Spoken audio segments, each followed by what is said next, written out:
اعوذ باللہ من الشیطان الرجیم بسم اللہ الرحمن الرحیم وما کان لنبی، کسی نبی کے لیے مناسب نہیں ہے یا کسی نبی کے لائق نہیں ہے ان یغل، یہ کہ وہ خیانت کرے، یعنی کوئی پیغمبر اللہ کا کوئی نبی خائن نہیں ہوا، خیانت کرنے والا نہیں۔ ومن یغلل، اور جو خیانت کرے گا یأتی بما غل یوم القیامہ، وہ آئے گا اس چیز کے ساتھ جس میں اس نے خیانت کی ہے قیامت کے دن۔ ثم توفی، پھر پورا پورا بدلہ دیا جائے گا، کل نفس، ہر ایک جان کو، ہر ایک آدمی کو، ما کسبت، جو بھی اس نے کمایا، جو عمل کیے اس کا پورا پورا بدلہ دیا جائے گا۔ وہم لا یظلمون، اور وہ لوگ ظلم نہیں کیے جائیں گے۔ آگے اللہ فرماتے ہیں افمن اتبع رضوان اللہ، کیا بھلا وہ شخص جس نے اللہ کی رضامندی کی تابعداری کی، جس نے اتباع کی اللہ کی رضامندی کو چاہتے ہوئے، کمن باء بسخط من اللہ، کیا یہ شخص اس شخص کی طرح ہو سکتا ہے جو لوٹا اللہ کی ناراضگی کے ساتھ، اللہ کے غصے کے ساتھ۔ ومأواہ جہنم، اور اس کا ٹھکانہ جہنم میں ہے۔ وبئس المصیر، اور وہ جہنم جو ہے وہ لوٹ کر جانے کی بہت ہی بری جگہ ہے۔ ہم درجات عند اللہ، اللہ کے نزدیک یہ مختلف درجات ہیں، کوئی نیک ہے، کوئی بد ہے، کوئی جنت میں ہے، کوئی جہنم میں ہے، تو اللہ کے ہاں یہ مختلف درجات ہیں۔ واللہ بصیر بما یعملون، اور اللہ تعالیٰ دیکھنے والا ہے، نگاہ میں رکھتا ہے، بما یعملون، ان کاموں کو جو وہ لوگ کرتے ہیں۔ سورہ آل عمران کی آیت نمبر 161، 162 اور 163، 3 آیتیں آج کے درس میں آپ کے سامنے تلاوت کی ہیں۔ سب سے پہلے ربط آیات ہیں، ان آیتوں کا پچھلی آیتوں کے ساتھ ربط تعلق کیا ہے۔ گزشتہ درس میں اللہ تعالیٰ نے حضور نبی کریم صلی اللہ علیہ وسلم کے اخلاق عالیہ کا تذکرہ فرمایا کہ آپ بہت ہی اعلیٰ اخلاق کے مالک ہیں، اور حضور علیہ السلام کی جو کامیابی کی دلیل ہے وہ حضور کے حسن اخلاق کو اللہ نے فرمایا کہ آپ کے ارد گرد جو صحابہ جڑے ہوئے ہیں، قوم جڑ رہی ہے، قبائل کے قبائل آپ پر ایمان لا رہے ہیں، اس کی وجہ کیا ہے؟ فبما رحمت من اللہ لنت لهم، اللہ کی رحمت اور کرم نوازی سے آپ ان کے لیے نرم دل ہیں، نرمی سے آپ ان کی فکر رکھنے والے ہیں، ان سے گفتگو کرنے ہیں۔ وَلَوْ كُنْتَ فَظًّا غَلِيظَ الْقَلْبِ لَانفَضُّوا مِنْ حَوْلِكَ، اگر آپ سخت مزاج، تندخو ہوتے، سخت دل ہوتے تو یہ صحابہ آپ کے ارد گرد جمع نہ ہوتے، یہ بھاگ جاتے ہیں۔ تو گویا کہ حسن اخلاق جو ہے یہ کامیابی کی دلیل ہے۔ اس لیے علماء فرماتے ہیں کہ اللہ تعالیٰ نے اسلام کی تبلیغ کے سلسلے میں بھی یہی قانون ذکر فرمایا۔ اللہ کہتے ہیں ادعو الی سبیل ربک بالحکمت والموعظۃ، کہ تبلیغ اسلام کا جو فریضہ ہے وہ اچھے طریقے سے اور خوش اخلاقی سے سر انجام دو۔ تو تبلیغ میں، دعوت میں غصہ نہیں ہے، بار بار ایک ساتھی کے پاس جانا، اسے نماز کا کہنا، بار بار کہنا، محبت سے کہنا، کبھی اکرام کر لیا، کبھی، تو یعنی خوش اخلاقی، حکمت، تدبر کے ساتھ۔ اسی طرح حضرت موسیٰ اور حضرت ہارون علیہم السلام دونوں اللہ کے پیغمبر ہیں۔ اللہ تعالیٰ نے فرعون کی طرف جب ان کو روانہ کیا، کیونکہ وہ موسیٰ علیہ السلام سے ایک بندہ مارا گیا تھا، قبطی جو ہے، جو دو بنی اسرائیلی اور قبطی یعنی فرعونی لڑ رہے تھے، تو موسیٰ علیہ السلام نے تو ویسے ہی اس کو دھپڑ مارا، وہ مان نہیں رہا تھا، تو اس دھپڑ سے وہ مر گیا۔ اب وہاں سے حکم ہوا، چھوڑ کے آ گئے، پھر وہ قوم مدین میں پہنچے، وہاں شعیب علیہ السلام کی بیٹیاں پانی بھر رہی تھیں، لمبا واقعہ ہے۔ وہاں سے جا کے انہوں نے اپنے والد کو بتایا کہ ایک بڑا آدمی آیا ہے، پوری قوم کھڑی تھی، ہمیں اس نے پانی بھی بھر کے دیا اور قوی بھی ہے، مضبوط ہے۔ پھر ان کو بلایا گیا، تو پھر شعیب علیہ السلام کے پاس وہ رہے، پھر کرتے کرتے جب ایک عرصہ گزر گیا، اب اللہ تعالیٰ نے حکم دیا کہ اپنے بھائی ہارون کو بھی لیں تو دونوں بھائی موسیٰ علیہ السلام ہارون علیہ السلام کو اللہ نے فرعون کی طرف روانہ کرتے ہوئے فرمایا کہ تم ایک اکھڑ مزاج اور ظالم قوم کے پاس جا رہے ہو، یعنی وہ سخت آدمی تھا، تو اب آپ نے وہاں جا کے اس کو دعوت دینی ہے۔ تو اللہ نے کیا فرمایا قرآن میں، فَقُولَا لَهُ قَوْلًا لَيِّنًا لَعَلَّهُ يَتَذَكَّرُ أَوْ يَخْشَىٰ، کہ فرعون کے ساتھ آپ نے نرمی کے ساتھ بات کرنی ہے، دونوں نے۔ فَقُولَا لَهُ، آپ دونوں نے اس کو کہنا ہے قَوْلًا لَيِّنًا، نرمی کے ساتھ، اور نرمی کے ساتھ آپ کریں گے تو فائدہ کیا ہوگا، لَعَلَّهُ يَتَذَكَّرُ أَوْ يَخْشَىٰ، شاید کہ وہ نصیحت حاصل کر دے، شاید کہ وہ اللہ سے ڈر جائے۔ تو یہاں اللہ نے دعوت کے سلسلے میں جو ہے اللہ تعالیٰ نے جو اخلاق اپنانے کی توفیق عطا فرمائی، تو یہ جو حکم دیا اس کے لیے کہا گیا کہ آپ نرمی کے ساتھ، پیار سے، محبت سے۔ تو اسلام نے ہمیشہ خوش خلقی کی تعلیم دی ہے، اخلاق۔ اس لیے آپ دیکھیں نا، حضور نے کیا فرمایا کہ ایک مسلمان کا دوسرے مسلمان سے ہنس کے بات کرنا بھی صدقہ ہے۔ جب آپ بات کر رہے ہیں تو منہ بنا کے بات نہ کریں، ٹھیک ہے، اس سے اس کا دل برا ہو جائے گا، تو آپ ہنس کے بات کریں، خوشی سے بات کریں، خوش اخلاقی۔ تو چہرے پر ہنسی لانا، چہرے پر جو ہے خوشی لانا اور خوشی اخلاقی کے زمرے میں داخل ہوتا ہے، اور اس پر اجر ہے، نیکی ہے۔ آپ دیکھیں حضور علیہ الصلوۃ والسلام کے جو صحابہ ہیں، ان سے احد کے موقع پر جب لغزش ہو گئی تو اللہ تعالیٰ نے آپ علیہ الصلوۃ والسلام کو صحابہ کی سفارش فرمائی، 3 چیزیں فرمائی۔ آپ ان کو معاف کر دیں، جب معاف کر دیں تو اس کے بعد آپ ان کے لیے بخشش کی دعا فرمائیں، واستغفر لہم، اور وشاورہم فی الامر، تیسرا کام آپ یہ کریں کہ مجھ سے ان کے لیے بخشش بھی مانگتے رہیں، اور آپ ان کو اپنے معاملے میں شریک کریں، مشورے میں شریک کریں۔ کہیں آپ دل برداشتہ ہو کر صحابہ سے مشورہ کرنا ترک نہ کر دیں، چھوڑ نہ دیں، بلکہ انہیں ہمیشہ اعتماد میں لیا کریں، کیونکہ مشورہ بڑی اہم چیز ہے۔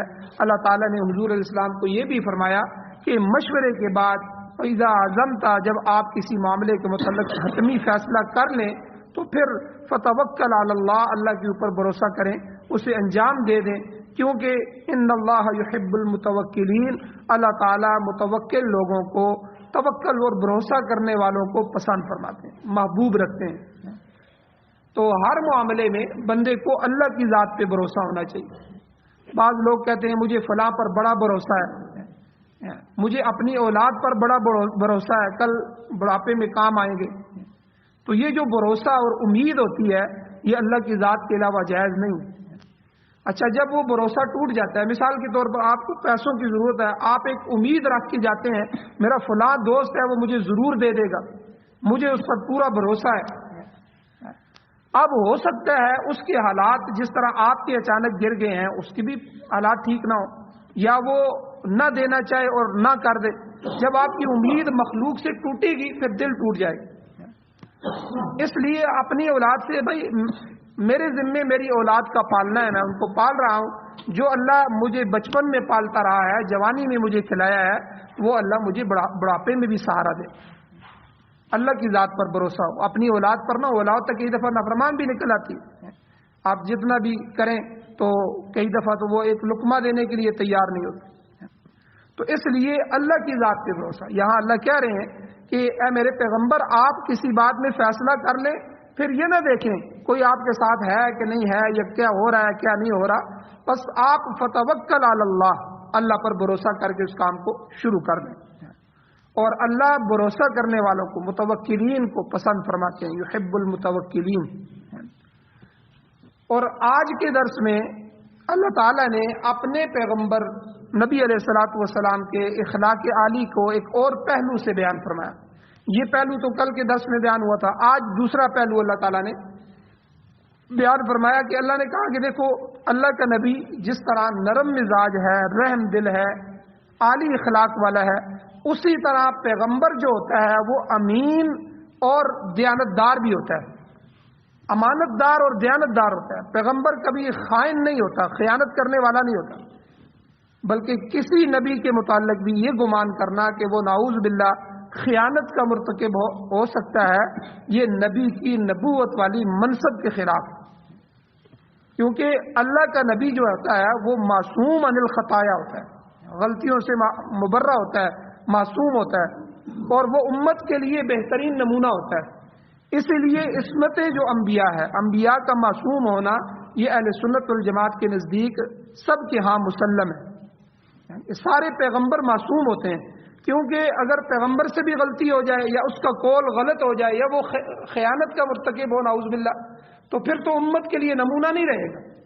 تو پیغمبر کو تو امت کے لیے نمونہ بنا کے بھیجا جاتا ہے کہ جس طرح یہ میرا نبی کرتا جا رہا ہے اس طرح کرتے جاؤ، جس طرح میں اس سے راضی ہوں میں تم سے بھی راضی ہو جاؤں، تو تم اپنے پیغمبر کی سیرت کو اپناؤ۔ تو اب اگر پیغمبر سے غلطی بھی ہو سکتی ہو، اگر یہ عقیدہ رکھا جائے تو پھر تو پیغمبر کی عصمت نہ رہی، پھر تو وہ معصوم نہیں رہا، پھر تو وہ نمونہ بھی نہیں رہا۔ تو نمونے کے لیے اعلیٰ ہونا ضروری ہے۔ یہ جو میڈیسن بیچتے ہیں کہتے ہیں جی یہ ایگزامپل ہے ہم آپ کو شروع میں، تو وہ اعلیٰ قسم کی ہوتی ہے، ٹھیک ہے، بعد میں آہستہ آہستہ گڑبڑ بھی ہونا شروع ہو جاتی ہے۔ تو اس لیے نمونے کے لیے جب کوئی چیز دی جاتی ہے تو اس میں کوشش کی جاتی ہے اس میں کوئی غلطی نہ چھوڑی جائے۔ تو ساری امت کے لیے جہاں جہاں بھی جس قوم قبیلے کے لیے نبی آتے رہے تو وہ نبی ان کے لیے نمونہ بنتے رہے، کہ نبی خود آ کے کہتا تھا کہ میں اللہ کا پیغمبر ہوں اور میری بات مان لو، میرے پیچھے چلو، مجھے اپنا رہبر اور مقتدا مانو، کامیاب ہو جاؤ۔ تو یہ بندہ وہی کہہ سکتا ہے جو 100% ٹھیک ہو۔ اس لیے ہمارے ہاں پیغمبر معصوم ہوتے ہیں۔ تو یہاں جو ہے نبی کے متعلق نعوذ باللہ یہ کہنا کہ وہ خیانت کا مرتکب ہوا ہے، ٹھیک ہے، یہ نبی کی نبوت والی منصب کے خلاف ہے۔ لہذا اللہ کا نبی معصوم عن الخطایا ہوتا ہے، وہ امت کے لیے بہترین نمونہ ہوتا ہے، لہذا وہ کسی بھی غیر اخلاقی حرکت یا فعل کا ارتکاب نہیں کرتا، کوئی بھی ہو۔ پیغمبر جھوٹ نہیں بولتا، پیغمبر گالی نہیں دیتا، پیغمبر یعنی کوئی بھی غیر اخلاقی حرکت، جھگڑا نہیں کرتا، تو یعنی کوئی بھی غیر اخلاقی حرکت پیغمبر سے اس کا ارتکاب نہیں ہو سکتا۔ اب اس بات کو سمجھنے کے بعد آپ یہ سمجھیں کہ ان آیات کا شان نزول کیا ہے، یہ جو آیتیں آج کے درس میں پڑھی گئی ہیں ان کو کیوں نازل کیا گیا۔ اور ارشاد ہوتا ہے، اللہ فرماتے ہیں وما کان لنبی، یہ بات کسی نبی کے لائق نہیں ہے کہ ان یغل، کہ وہ خیانت کرے یا کسی چیز کو چھپا لے۔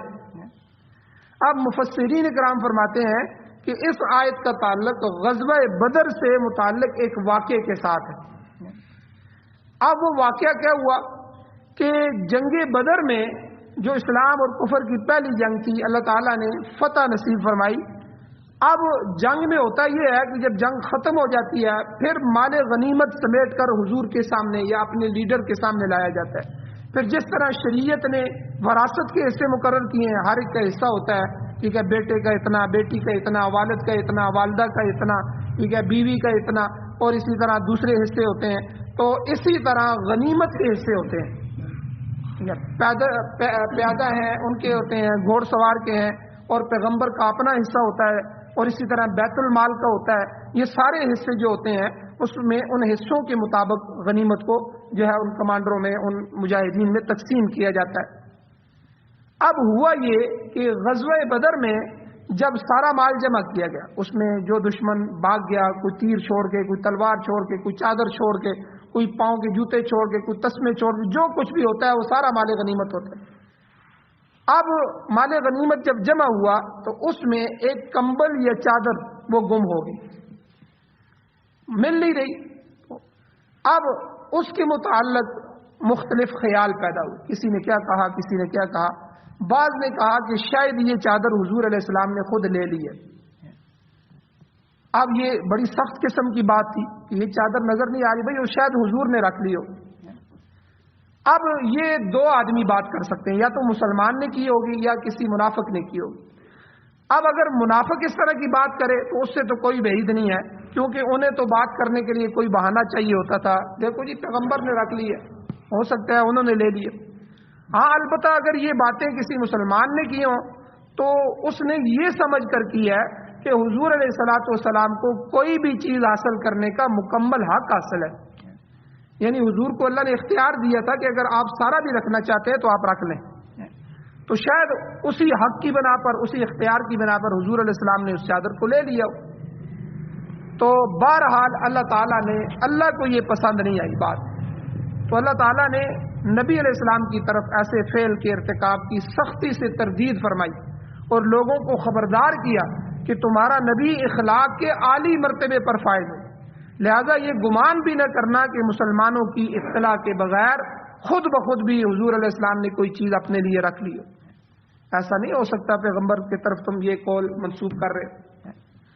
تو اس لیے این یغل کہ انہوں نے کہا، اللہ نے فرمایا کہ پیغمبر کے لیے یہ مناسب نہیں ہے، پیغمبر ایسا نہیں ہوتا کہ وہ خیانت کرے۔ تو یہ جو غلول ہے، این یغل، غلول اصل میں اس کے 2-3 معنی آتے ہیں۔ اصل میں اس کا معنی یہ ہے کہ مال غنیمت میں سے کسی چیز کو چھپا لینا۔ عام کسی چیز کو چھپانا یہ چوری ہوتا ہے، سارق، لیکن مال غنیمت کا مال ہو اس میں سے کسی چیز کی چوری کرنا، کسی چیز کو چھپانا، اس کو غلول کہتے ہیں۔ اس کے علاوہ غلول کا جو اطلاق ہے، غلول یہ بولا جاتا ہے مطلق خیانت پر بھی۔ کسی نے کسی کے ساتھ امانت رکھی تھی، اس نے امانت میں خیانت کر دی، واپس نہیں کر رہا یا اس میں سے کھا لیا، اس کو بھی جو ہے غلول کہتے ہیں۔ اور اسی طرح تیسرا معنی یہ لفظ کسی دوسرے کے حق کے ضائع کرنے پر بھی بولا جاتا ہے، فلاں نے فلاں کے حق کا ضیاع کیا ہے اس نے۔ تو بہرحال اس کے یہ سارے معنی ہیں، تو مطلب ایک ہی ہو گیا۔ اب ترمذی شریف کی حدیث موجود ہے، نبی علیہ الصلوۃ والسلام کی حدیث مبارکہ ہے ترمذی شریف کے، کہ حضور نے ارشاد فرمایا ان اللہ لا يقبل صلاۃ بغیر طہور ولا صدقۃ من غلول، یعنی اللہ تعالیٰ طہارت اور پاکی کے بغیر نماز قبول نہیں کرتا اور خیانت کے مال میں سے صدقہ قبول نہیں کرتا۔ کیا مطلب؟ کہ اگر آدمی بغیر وضو کے نماز پڑھے تو اللہ کے ہاں وہ قبول نہیں ہوگی، چاہے جتنا لمبا سجدہ کرے، جتنا مرضی روئے، ٹھیک ہے، جتنی مرضی تسبیحات پڑھے، کیونکہ پاکی اس کی بنیاد ہے۔ اسی طرح مال کا پاک ہونا، مال کا حلال ہونا، مال کے اندر خیانت کا نہ ہونا، حرام مال کا نہ ہونا، یہ ضروری ہے۔ اگر مال کے اندر بھی کوئی گڑبڑ آ گئی، خیانت آ گئی، اس میں سے صدقہ قبول نہیں ہوگا۔ اب صدقے میں ساری چیز آ جاتی ہے، اب جو ہے ناجائز کما رہا ہے، رشوت کا مال ہے یا جھوٹ بول کے کما رہا ہے، کچھ بھی کر رہا ہے، غلط طریقے سے جو مال آیا ہے، اب اس سے عمرہ کرنے کے لیے جا رہا ہے، حج کے لیے پیسے جمع کروا دی، یا سال کی زکوٰۃ نکال رہا ہے، تو یا کوئی بھی صدقہ کر رہا ہے، تو اللہ تعالیٰ کے نبی نے فرمایا کہ اللہ تعالیٰ اس صدقے کو قبول نہیں فرماتے، کیونکہ جس طرح وضو کے لیے، نماز کے لیے وضو شرط ہے، طہارت شرط ہے، اسی طرح روپے پیسے مال و دولت کے لیے جو ہے پاک ہونا شرط ہے، حلال مال کا ہونا شرط ہے۔ تو یہاں بھی اس حدیث میں بھی مقصد یہ ہے کہ غلول مطلق خیانت پر اللہ کے نبی نے بولا ہے۔ مال غنیمت میں سے کسی چیز کے چھپا لینے کو بھی غلول کہتے ہیں، کیونکہ یہ جو مال غنیمت میں سے چوری کرے گا یہ بھی تمام مسلمانوں کے ساتھ خیانت کا ارتکاب ہے۔ تو اسلام نے اس ضمن میں بڑی واضح ہدایات امت کو دی ہیں۔ تو بہرحال خیانت جو ہے یہ کبیرہ گناہوں میں سے۔ حضور علیہ الصلوۃ والسلام کا ارشاد ہے، غور سے سنیے گا، حضور نے فرمایا لا يحل لامرئ مسلم مال اخیہ الا بطیب نفسہ، کسی مسلمان کے لیے حلال نہیں ہے کہ کسی دوسرے مسلمان کے مال کو اس کی اجازت کے بغیر قبضے میں لے لے، اس کے طیب نفس یعنی اس کے دل کے چاہنے کے بغیر اس کو لے لے۔ اب آپ اندازہ لگائیں، بالکل غصب کرنا، بالکل چوری کر لینا، بالکل اس کے مال کو خیانت کر کے ہڑپ کر لینا، یہ تو اتنا بڑا گناہ ہے، یہ تو ہر بندہ سمجھتا ہے۔ ہمارے علماء نے اسی حدیث کو سامنے رکھتے ہوئے اس بات سے بھی منع کیا ہے کہ کوئی ایسا طریقہ نہ اختیار کیا جائے کہ جس سے دوسرے پر دباؤ پڑے اور وہ دباؤ میں آ کے وہ چیز آپ کو دے دے حالانکہ اس کا دل نہیں چاہ رہا۔ مثلا آپ کسی کے گھر میں مہمان گئے، فیملی سمیت گئے، ویسے گئے، اب وہ آپ کی بڑی عزت کرتا ہے، وہاں آپ کو کوئی چیز پسند آ گئی، اب آپ نے اس کو کہا کہ بھئی یہ چیز مجھے دے دیں یا اس کا مجھ سے سودا کر دیں، حالانکہ ایسے موقع پہ سودا نہیں کرنا چاہیے، سودے کی بات نہیں کرنی چاہیے، کیونکہ آپ اس کے گھر مہمان ہیں تو لازمی بات ہے اس کے دل میں، میزبان کے دل میں مہمان کی قدر ہوتی ہے۔ تو اب وہ آپ اس سے کوئی بات کریں گے تو وہ کہے گا یار اب مہمان آیا ہوا ہے، اگر میں نے یہ چیز اس کو نہ دی تو اب اس کا برا اثر پڑے گا، یہ آپ نے غلط موقع پہ اس پر دباؤ ڈال دیا۔ اب طیب نفس نہیں ہے، وہ دے تو رہا ہے، شاید وہ ہنستے ہوئے دے دے لیکن اس کا دل نہیں مان رہا، تو حضور نے اس ہلکے سے جرم سے بھی منع فرمایا۔ یعنی جس کو ہم ہلکا سمجھتے ہیں. کیا فرمایا؟ لا یحل لامرئ مسلم، کسی مسلمان آدمی کے لیے حلال نہیں ہے مال اخیہ، اس کے بھائی کا مال. کب؟ الا بطیب نفسہ، ہاں مگر اس کے اپنے نفس کی اجازت کے ساتھ. جب اس کا نفس مانگ رہا ہو، خوشی سے ایک مسلمان دوسرے کو دے رہا ہے تو وہ جائز ہے، ورنہ چوری کر کے، خیانت کر کے، دغا بازی سے، فراڈ اور دھوکے سے کوئی چیز حاصل کرنا، یہ دوسرے بھائی کا حق ضائع کرنا ہے اور اس پر دباؤ بھی نہ ڈالا جائے. اسی لیے ہمارے علماء نے مسجد اور مدرسے کے چندے کے لیے منع فرمایا. بعض حضرات ہوتے ہیں، ہماری عادت تو نہیں ہے، ہم ان مسائل کا خیال کرتے ہیں کہ بعض جو ہے کسی بڑی شخصیت کو لیں گے، اس شخصیت کو لے کے اس کے پاس چلے جائیں. اب وہ آدمی حالات میں پھنسا ہوتا ہے، بعض دفعہ مقروض ہوتا ہے اگلا بندہ، تو اب جب شخصیت اس کے پاس جاتی ہے وہ اس کو انکار نہیں کر سکتا. ملک صاحب آئے ہیں یا چودھری صاحب آئے ہیں، اب یہ کہہ رہے ہیں، اب میں نے اگر ان کو انکار کر دیا، اب یہ دباؤ پڑ گیا، شخصیت کا دباؤ پڑ گیا، آپ نے اس پر دباؤ ڈال دیا. اب وہ مال تو دے دے گا مسجد کے لیے، مدرسے کے لیے، کسی کے لیے، کسی نیک کام کے لیے بھی، لیکن یہ طیب نفس نہیں ہے. حضور نے اس حدیث میں طیب نفس کی شرط لگائی ہے کہ جس مسلمان کا مال آپ کھا رہے ہیں اس میں اس کی طیب نفس شامل ہو، اس کی نفس کی رضا اور خوشی شامل. تو کسی طرح کا بھی دباؤ ڈالنا کسی مسلمان پر، چاہے شخصیت کا دباؤ ہو، چاہے اس پر کسی اور کام کا دباؤ ہو، کسی قسم کا دباؤ ڈال کر اس کا مال لینا یا اس کی کوئی چیز لینا، یہ بھی حضور نے فرمایا حلال نہیں، جائز نہیں. اسی طرح بلکہ مسلم شریف کی حدیث ہے، بخاری اور مسلم بڑی کتابیں ہیں، مسلم شریف کی حدیث میں یہاں تک بھی حضور نے فرمایا اگر کچھ آدمی اکٹھے کھجوریں کھا رہے ہیں، اکٹھے کھانا کھا رہے ہیں، کھجوریں کھا رہے ہوں، تو کسی آدمی کے لیے یہ جائز نہیں ہے کہ وہ ایک کی بجائے دو دو کھجوروں کا لقمہ بنائے. سارے ایک ایک اٹھا کے کھا رہے ہیں تو آپ کے لیے جائز نہیں ہے کہ آپ دو دو اٹھانا شروع کر دیں. یعنی اس کو بھی مسلمان کے حق پر حضور نے ڈاکہ فرمایا، اس کو بھی جائز نہیں، یہ مسلمان کے لیے زیبا نہیں. ہاں البتہ اگر اس کے ساتھی اس کو جو ہے اجازت دے دیں اور وہ اس پر راضی ہیں تو پھر جائز ہے. تو اب ہوتا یہ ہے، آپ دیکھیں ہمارے ہاں قربانی ہوتی ہے، قربانی میں باقی گوشت کی تقسیم تو بالکل ٹھیک ہو جاتی ہے، تو بعض تو وہ بھی نہیں کرتے کہ بس اسی طرح کر رہے ہیں، حالانکہ ہڈیاں الگ ہوتی ہیں، ٹھیک ہے، اس میں دل الگ ہوتا ہے اور چربی ہے تو چربی الگ 7 حصوں میں کریں تاکہ سب کے حصوں میں برابر برابر چربی جائے. کئی جانوروں میں چربی زیادہ آ جاتی ہے، پہلے تو پتہ نہیں ہوتا. اسی طرح اگر اس کی اوجری ہے، اوجری کو بھی 7 حصوں میں تقسیم کریں، اور بلکہ ہو سکے تو تول کے کریں تاکہ کسی کا ناحق نہ ہو. ٹھیک ہے، اب ان سب کو الگ الگ 7 ڈیریوں میں ڈال دیں، پھر 7 حصے داروں کو کہیں جی بھائی جو ڈیری بھی آپ اٹھانا چاہیں اس میں سے لے جائیں. گوشت بھی تول تول کے ڈالیں، ہڈیوں کو بھی تول تول کے ڈالیں. اب یہاں ایک تو یہ ہوتا ہے، اس میں بھی حق کے جانے کا خطرہ ہوتا ہے. ایک اور بات کی جاتی ہے عموماً جس کی طرف میں اشارہ کرنا چاہتا ہوں، اب سری پائے، ٹھیک ہے، اور یہ جو مغز وغیرہ، سری پائے، یہ جو چیز ہوتی ہے، کوئی ایک بندہ کہتا ہے جی پائے میں لے کے جاؤں گا. اب وہ 7 بندے ہوتے ہیں، اب 4 پائے ہوتے ہیں، 7 میں تو تقسیم نہیں ہو سکتے، ایک ایک تو کئی 2 تو رکھ لیتے ہیں. اب باقی ساتھی کیا تو دیتے ہیں کہ جی ناراض نہ ہو جائے، ٹھیک ہے، لیکن ان کا دل راضی نہیں ہوتا، وہ دل سے راضی نہیں ہوتے. بھئی اب اس نے اٹھا لیا، اب اس کو کیا روکیں، ہماری پتی خراب ہوگی، اپنی خرابی کی وجہ سے وہ دے دیتے ہیں، لیکن ایسا کرنا نہیں چاہیے. بھئی ان پائے جو ہیں ان کو بھی کاٹا جائے، ان کی ہڈیاں بنائی جائے، ان کو ہڈیوں میں بکھیرا جائے، یا اس کے الگ سے 7 حصے کر کے سب میں ڈالا جائے.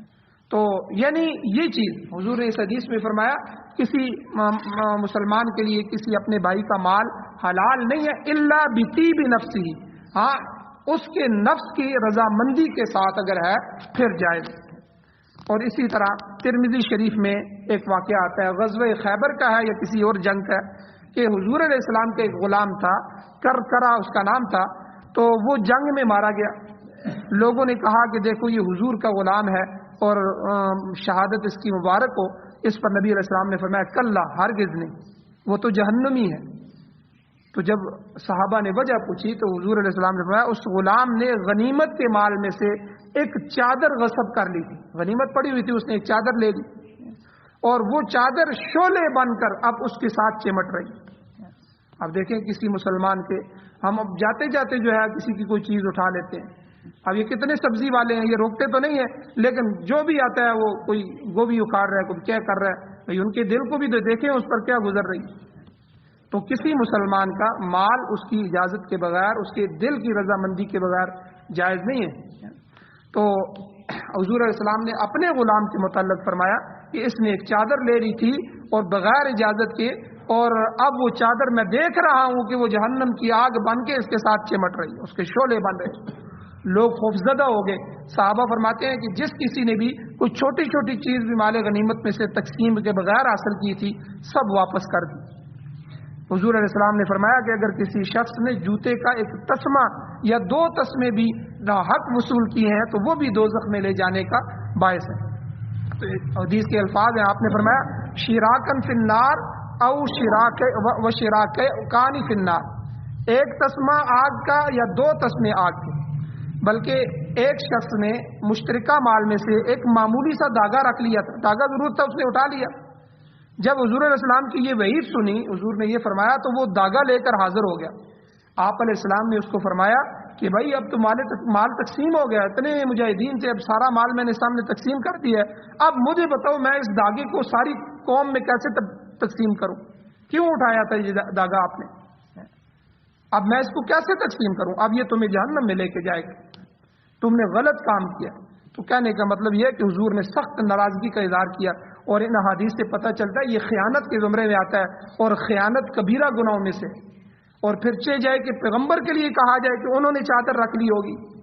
تو اللہ تعالیٰ نے ان آیات میں سخت ڈانٹا، اور ہمارے لیے سبق ہے کہ خیانت نہیں کرنی چاہیے اور چوری نہیں کرنی چاہیے اور مال کو دھوکے اور فریب اور فراڈ کے ساتھ نہیں بیچنا چاہیے. یہ سب حرام کے زمرے میں آتا ہے. اللہ تعالیٰ سے دعا ہے اللہ ہمیں عمل کی توفیق عطا فرمائے. آمین. الحمد للہ رب العالمین، والعاقبۃ للمتقین، والصلاۃ والسلام علی رسولہ النبی الامی الکریم. یا اللہ ہماری کمیوں کوتاہیوں کو معاف فرمائیے، درگزر فرمائیے، صغیرہ کبیرہ گناہوں کو معاف فرمائیے. یا اللہ قرآن و سنت کو سننے، سمجھنے، اس پر عمل کرنے کی توفیق عطا فرمائیے. یا اللہ سعادت والی زندگی اور شہادت والی موت نصیب فرمائیے. یا اللہ خاتمہ ایمان پر فرمائیے. یا اللہ ہمارے ملک پاکستان سمیت پوری دنیا میں قرآن و سنت کو بطور آئین، بطور ضابطۂ حیات یا اللہ ہمارے مقدر فرمائیے. یا اللہ جو بیمار ہیں ان کو شفا عطا فرمائیے. یا اللہ جو پریشان حال ہیں ان کی پریشانیوں کو دور فرمائیے. یا اللہ جن جن ساتھیوں نے دعاؤں کے لیے کہا ہے ان کی پریشانیاں ہیں، یا اللہ ان سب کی پریشانیوں کو ختم فرمائیے. یا اللہ آسانیاں پیدا فرمائیے. یا اللہ جو حضرات ایمان کی حالت سے اس دنیا سے جا چکے ہیں، یا اللہ ان سب کی بخشش فرمائیے. صلی اللہ تعالی علی خیر خلقہ محمد وآلہ وصحبہ اجمعین برحمتک یا ارحم الراحمین.